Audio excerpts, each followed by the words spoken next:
हरिपुर नामक गांव में एक बुढ़िया रहती थी। वह प्रतिदिन शंकर भगवान के मंदिर में पूजा करने जाती थी। उसका एक लड़का था जो उसके साथ रहा करता था।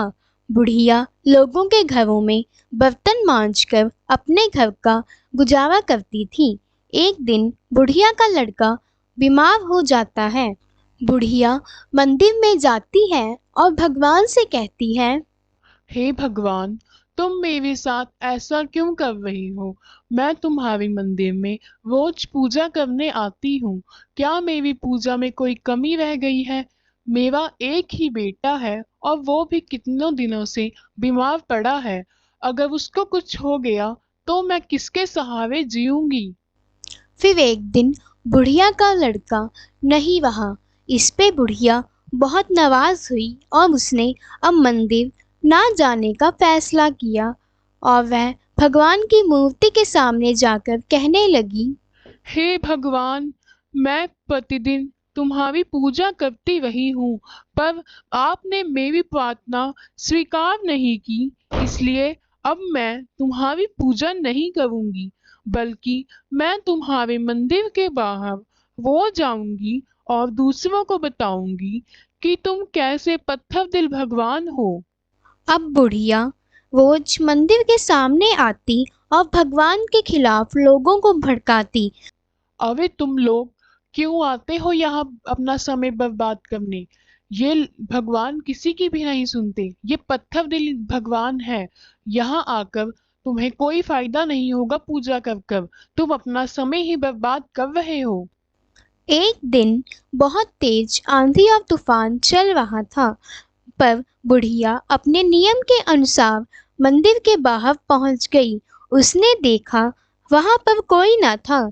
अचानक एक बहुत तेज रोशनी हुए और वह देखती है कि भगवान शिव प्रकट हो गए और कहने लगे, मैं तुमसे बहुत प्रसन्न हूँ क्योंकि तुम बिना नागा किए नियम से मेरे मंदिर के बाहर आती हो। मैं तुम्हारे इस नियम से बहुत खुश हुआ। तुम कुछ भी वर मांगो, मैं तुम्हें जरूर दूंगा। मुझे धनवान बना दो, सुंदर आभूषण और महल बनवा दो। मुझे लंबी उम्र दे दो और मैं इसका आनंद ले सकूं। मेरे बेटे को जीवित कर दो और उसकी सुंदर सी राजकुमारी से भी शादी हो जाए। मैं तुम्हें केवल एक ही वरदान दे सकता हूँ। ये तीन वरदान मेरे बस में नहीं है तुम्हें देने के लिए। अब बुढ़िया सोचने लगती है और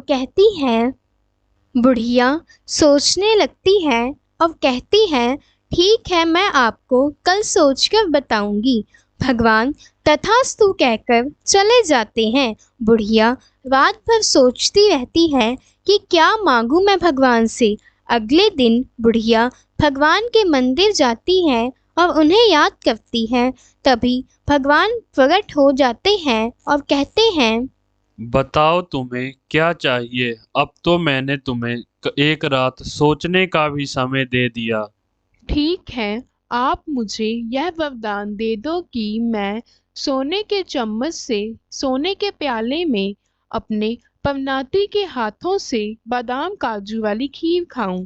अब भगवान बुढ़िया की चालाकी समझ चुके थे कि वह एक ही वरदान में सब कुछ मांगना चाहती है।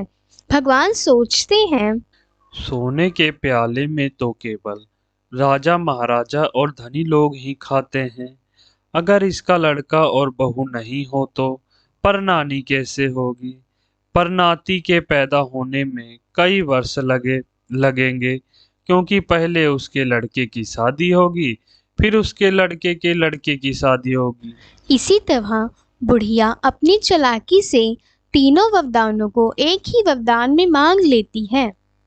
अगर आपको हमारी वीडियो अच्छी लगे तो वीडियो को लाइक और कमेंट करें और ऐसी ही इंटरेस्टिंग वीडियोस देखने के लिए हमारा चैनल कहानी गोकुल की को सब्सक्राइब करें और बेल नोटिफिकेशन को भी ऑन करें, जिससे हमारी हर वीडियो की नोटिफिकेशन आपके पास पहुंच जाए।